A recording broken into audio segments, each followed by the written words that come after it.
কদর করে কিনা? কদর কি? সম্মানিত। কদর কি? সম্মানিত, সম্মান করে কিনা? কদর।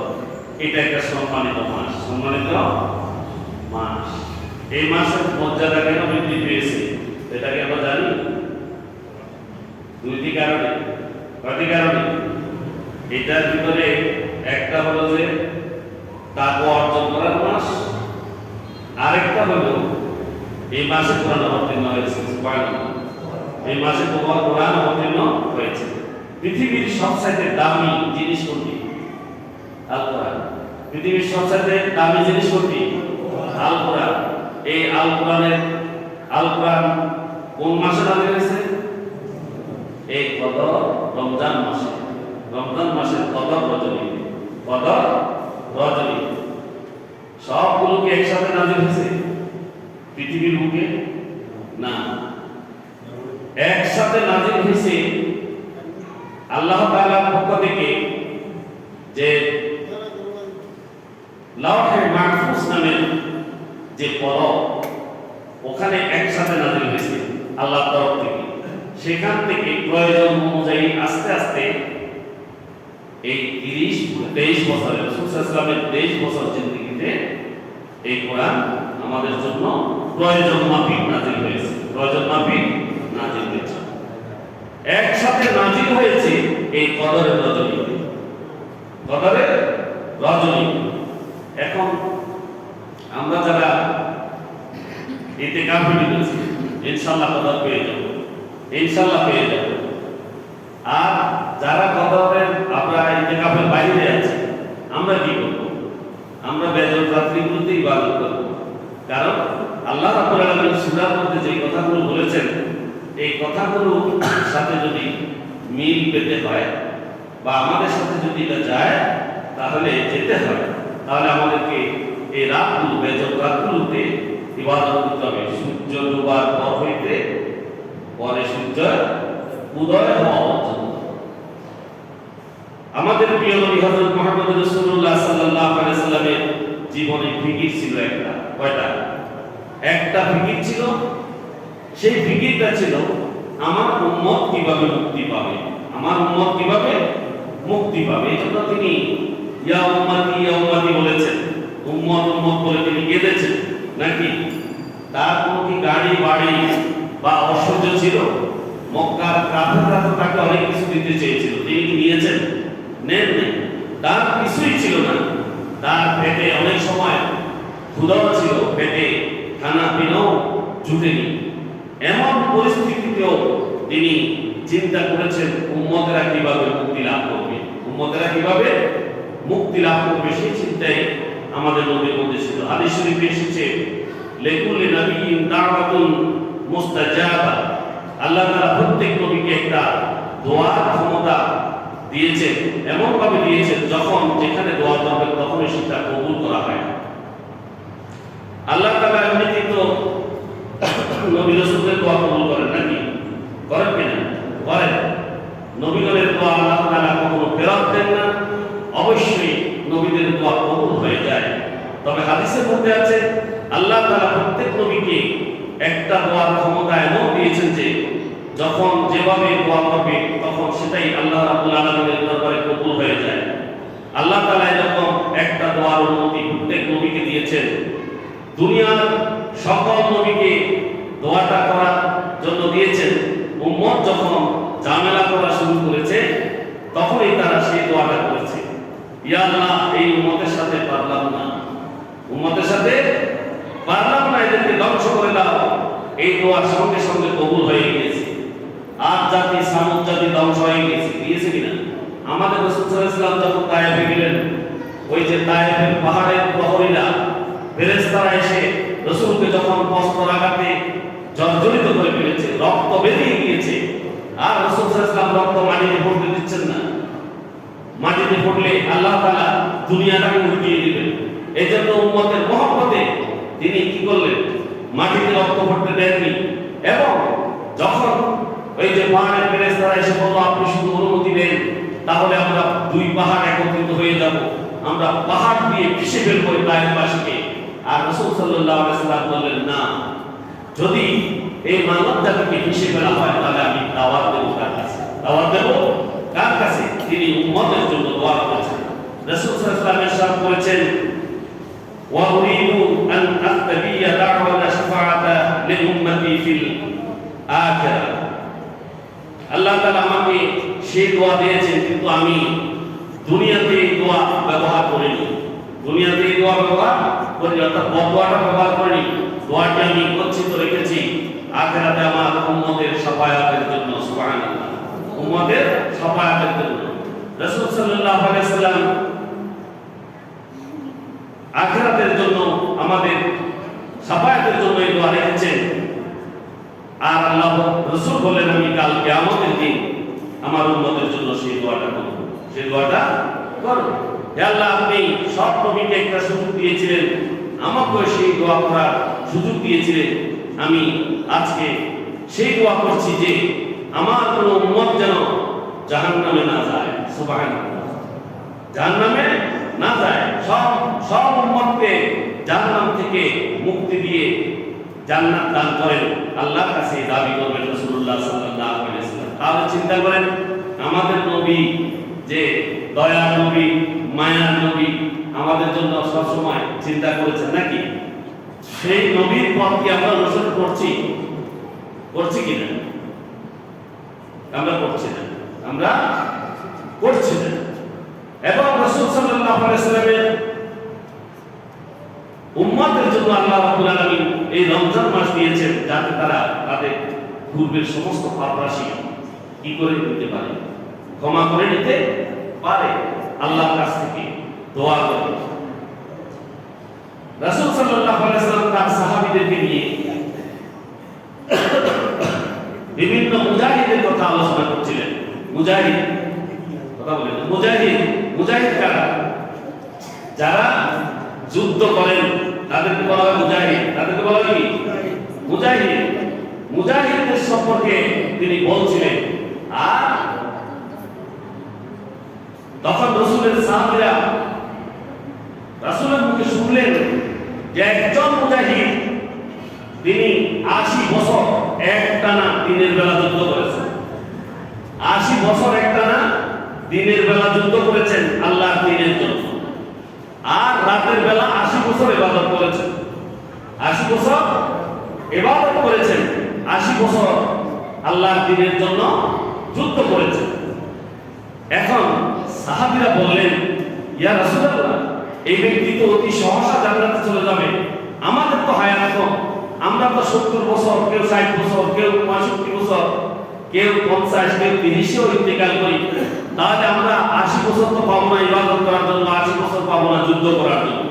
তাহলে আমরা কিভাবে তাদের মতো ইবাদতগার হব এবং আল্লাহর প্রিয় বান্দা হব?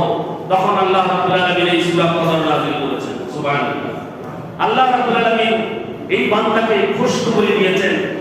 আমরা সবাই পড়ি, বিসমিল্লাহির রাহমানির রাহিম, ইন্না আনজালনাহু ফী লাইলাতিল কদর ওয়া মা আদরাকা মা লাইলাতুল কদর, লাইলাতুল কদর খায়রুম মিন আলফি শাহরিন তানাজ্জালুল মালাইকাতু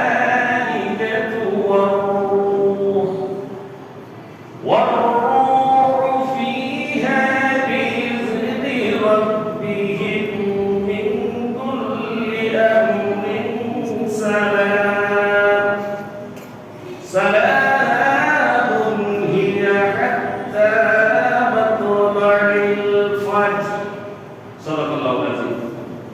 আল্লাহ রাব্বুল আলামিন হযরত রাসূলুল্লাহ সাল্লাল্লাহু আলাইহি ওয়াসাল্লামকে বললেন, ইন্না আনজালনাহু ফী লাইলাতিল কদর, আমি এই লাইলাতুল কদরে এই কোরআন অবতীর্ণ করেছি। এই কোরআন অবতীর্ণ করেছি।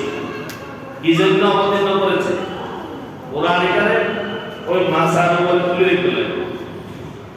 সকালবেলা কিছু কিছু তার এই ইবাদত করলেন, কিছু কোরআন তেলাওয়াত সকালবেলা 2 পৃষ্ঠা 3 পৃষ্ঠা পড়ি, একবারে মুখে 2 বার সুবহানাল্লাহ, বুকে 3 বার লাগাই, ওই যে মাথার উপরে তুলে রেখে লাগে কোরআনে নাযিল হয়েছে।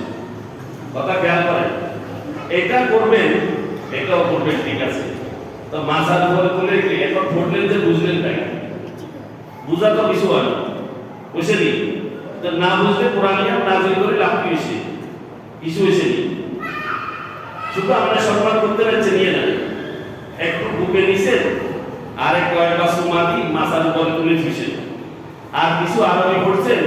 যিনি জানছেন তো ভালো কথা, ভালো পড়তে পারছেন, আর যিনি জানেন নাই তিনি তো ভুলভাল পড়ে এখানে রাখতেছেন। এই জন্য কোরআন অবতীর্ণ হয়নি। কোরআন অবতীর্ণ হয়েছে কোরআনকে ভালোভাবে অধ্যয়ন করে বুঝে মানব জীবন পরিচালনা করার জন্য, ঠিক কিনা?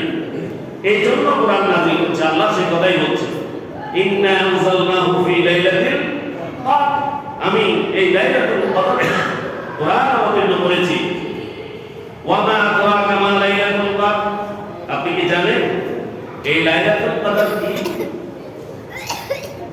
এই তখন নাযিল হয়, এই যখন সাহাবারা বলে আমাদের তো হায়াত কম, আমরা 80 বছর যুদ্ধ এবং 80 বছর ইবাদত কিভাবে করব, তখন এই আয়াত নাযিল করে আল্লাহ বলেন লাইলাতুল কদর খায়রুম মিন আলফি শাহর, লাইলাতুল কদর খায়রুম মিন আলফি শাহর। আর এই লাইলাতুল কদর হচ্ছে 1000 মাসের চাইতে উত্তম। শুধু 80 বছর নয়, শুধু 80 বছরের ইবাদত নয়, শুধু 80 বছরের যুদ্ধ নয়, তুমি যে ইবাদত করবা আমি সে 80 বছর নয়, শুধু তার উপরে অর্থাৎ 83 বছর 4 মাসের ইবাদতে তোমার আরো সওয়াব বাড়াই দিব। সুবহানাল্লাহ।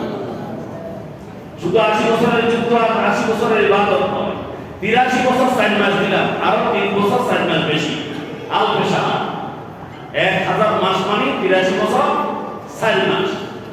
এটাতে আল্লাহ রাব্বুল আলামিন কি দিবেন? ইবাদতগার বান্দা যারা তাদেরকে দিবেন।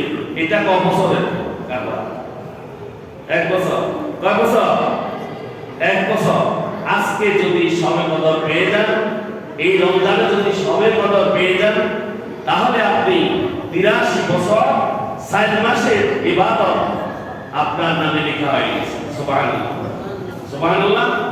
তবে একটা জিনিস সাবধান, আমি একটু যোগ করি, পিতা মাতার নাফরমান যারা আছে, যারা মা বাপকে খাওয়ায় না, মা বাপের গায়ে হাত উঠায়, মা বাপকে যারা কষ্ট দেয়, এদের জন্য নয়, এদের জন্য দুনিয়াও জাহান্নাম, আখিরাতও জাহান্নাম। ওয়াকাদা রাব্বুকা আল্লা তা'বুদু ইল্লা ইয়্যাহু ওয়া বিল ওয়ালিদাইনি ইহসানা ইম্মা ইয়াবলুগান্না ইনদাকাল কিবরা আহাদুহুমা আও কিলাহুমা ফালা তাকুল লাহুমা উফফিন ওয়া লা তানহারহুমা ওয়া কুল লাহুমা কাওলান কারীমা। ওয়াকাদা রাব্বুকা, তোমার রব তোমাকে চূড়ান্তভাবে আদেশ দিয়েছে, আল্লাহ তা'বুদু ইল্লা ইয়্যাহু, তিনি ব্যতীত আর কারো তোমরা ইবাদত করবে না।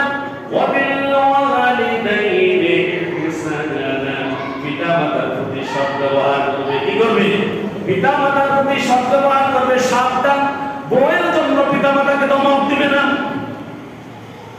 বউ 1000টা আসবে যাবে, পিতামাতা কখনো 2টা হবে না, হবে নি? হবে। বউয়ের জন্য পিতামাতাকে ধমকানো যাবে, তার ইবাদত কোনো কবুল হবে না। নাউযুবিল্লাহ। ইম্মা ইয়াবলুগান্না ইনদাকাল কিবরা আহাদুহুমা, যদি তোমার কাছে তাদের উভয় বার্ধক্য অবস্থায় পৌঁছায়, আও কিলাহুমা, অথবা তাদের একজন, তারা 2 জন যদি বুড়া হয়ে যায়, অথবা তাদের একজন যদি বুড়া হয়, ফালা তাকুল লাহুমা উফফিন, তারা তোমাকে কোনো কিছু প্রোডাকশন দিতে পারবে না, তোমার কর্মের সাথে আর কিছু যোগ করতে পারবে না, ইনকাম করে তোমার পরিবারে দিতে পারবে না। তোমাকে ছোট থেকে বড় করে লালন পালন করেছে, এখন তাদের দেওয়ার কোনো সামর্থ্য নেই। তোমাকে ফল খাওয়াইয়েছে, তোমাকে নানা রকম জিনিসপত্র খাওয়াইয়েছে, সুস্বাদু জিনিস খাওয়াইয়েছে, সমস্ত রকম বিপদ আপদ থেকে তোমাকে বাঁচানোর চেষ্টা করেছে ছোটকালে।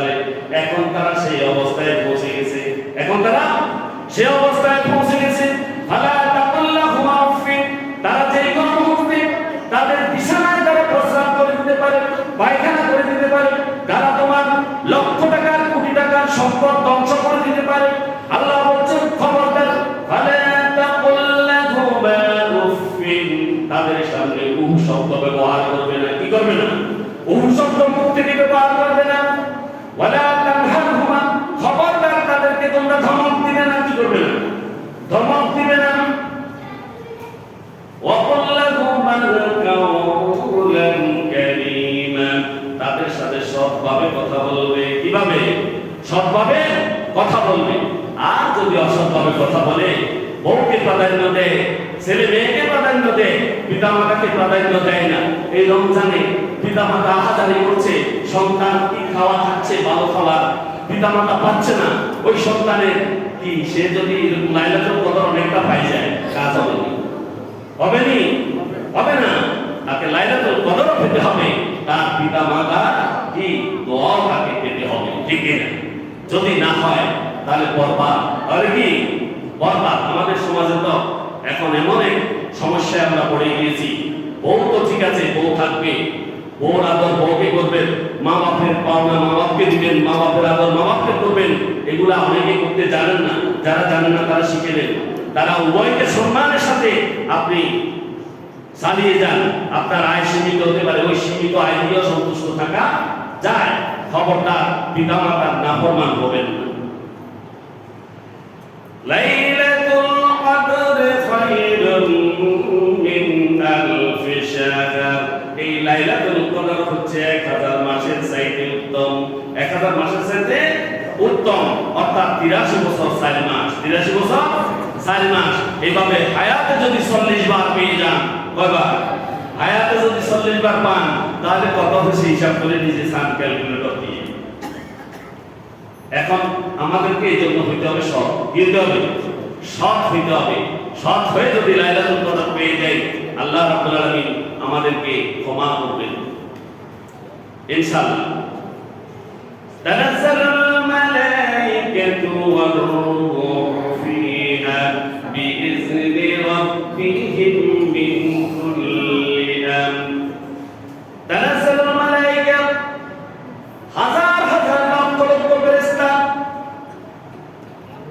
ওয়ার রূহ, ওই হযরত জিবরাইল আলাইহিস সালাম, যার নাম হচ্ছে রূহ। হযরত জিবরাইল রূহুল আমিনের নেতৃত্বে দুনিয়াতে আসে।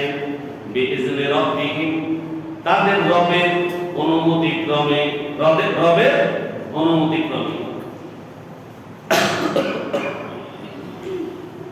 তারা এই দুনিয়াতে আল্লাহর অনুমতিতে, আল্লাহর সিদ্ধান্তে দুনিয়াতে অবতরণ করে। অবতরণ করে কি করে? এটা তো জানার দরকার আছে না? ফেরেশতারা আসে কি করে? কিছু ফেরেশতা আসি প্রথম আকাশে আসে এবং তারা আল্লাহ পাক রব্বুল আলামিনের পক্ষ থেকে অনুমতি ক্রমে মানুষের জন্য সওয়াবের বান্ডিল নিয়ে আসে। কে কে চায়, কি চায় এবং খালেস নিয়তে সেটা চায় কি। قال رسول الله صلى الله عليه وسلم من قام رمضان إيمانا واحتسابا غفر له ما تقدم من ذنبه। রাসূল সাল্লাল্লাহু আলাইহি ওয়াসাল্লাম বলেছেন, যে ব্যক্তি এই লাইলাতুল কদরে দাঁড়ায় ঈমান এবং ইহতিসাবের সাথে, আমি আরেক জুমায় বলেছি, ঈমান, মজবুত ঈমান এবং সামনে বদ না করার সংকল্প, সিদ্ধান্ত, সামনে কোনো বদ কাজ করবে না, এই সিদ্ধান্ত যে গ্রহণ করেছে, আর যার ঈমান মজবুত, এতে লাইলাতুল কদর কবুল হয়ে যাবে। সুবহানাল্লাহ। এবং পূর্বের সমস্ত গুনাহ আল্লাহ রাব্বুল আলামিন ক্ষমা করে দিবেন। এই জন্য ফেরেশতারা আসি, তোমরা কে কোথায় আছো, কি চাও, চাইতে থাকো, চাইতে থাকো। এরপরে দুজন দুজন ফেরেশতা আপনার পাশে চলে আসে। আপনি যে ইবাদত করছেন, আপনার পাশে ফেরেশতারা আসে। এসে আপনি দেখবেন যে কখনো ইবাদত অবস্থায়, কখনো আল্লাহর কাছে দোয়া অবস্থায় আপনার শরীরটা হালকা শীতল হয়ে যায়। যখন শীতল হয়ে গিয়েছে, আপনি যখন অনুভব করেছেন কেউ যেন আপনাকে সুরসুরি দিয়েছে, এইরকম ঠান্ডা যখন আপনার কাছে লেগে যায়, তখন মনে করবেন আল্লাহ রাব্বুল আলামিন আপনার দোয়া কবুল করেছে। সুবহানাল্লাহ। ফেরেশতারা এরকম পাশে পাশে বসে যায় এবং আপনার দোয়াগুলো লিপিবদ্ধ করে এবং ফেরেশতারা আপনার গায়ে হাত বোলাতে থাকে। কি করতে থাকে? হাত বোলাতে থাকে। তখন আপনি বুঝতে পারবেন। আর এই রাতটা হয় হালকা মৃদু বাতাস হয় এবং হালকা বৃষ্টির ফোঁটা থাকে। এরকম আমার কাছে গত রাতটা যেমন সেরকম মনে হয়েছে। আল্লাহ রাব্বুল আলামিন কবুল করুন। হতে পারে আমি আমরা বাকি বেজত রাত্রিগুলোতেও সেভাবে আমরা সময় কাটাবো ইনশাআল্লাহ। ফেরেশতারা আসবেন এবং ফেরেশতারা আমাদের সকল কিছু লিপিবদ্ধ করে নিয়ে যাবেন। কখন পর্যন্ত থাকবেন? সালামুন হিয়া হাত্তা মাতলাইল ফাজর। তারা ফজর পর্যন্ত থাকবে। কখন পর্যন্ত? ফজর পর্যন্ত। কখন থেকে শুরু? শুরু হলো সূর্যাস্তের পর হতে। আমরা 5টা রাতের কথা বলেছি। 20 তারিখ দিবাগত রাত, 22 তারিখ দিবাগত রাত, 24 তারিখ দিবাগত রাত, 26 তারিখ দিবাগত রাত, 28 তারিখ দিবাগত রাত। এই 5টা রাত। এই 5টা রাতে আমরা ইবাদত করব ইনশাআল্লাহ। এতদিন যারা আসেনি আজকে থেকে আগামীকাল থেকে আসবো ইনশাআল্লাহ। পারবো তো? পারবো ইনশাআল্লাহ। কাজ আছে তো অনেক, এই জন্য মনে করেন না করবেন। আসবেন ইনশাআল্লাহ। আসেন আমরা সবে কদর আল্লাহ রাব্বুল আলামিন আমাদেরকে কবুল করুন। হতে পারি আমি। আমিন। এরপরে আসেন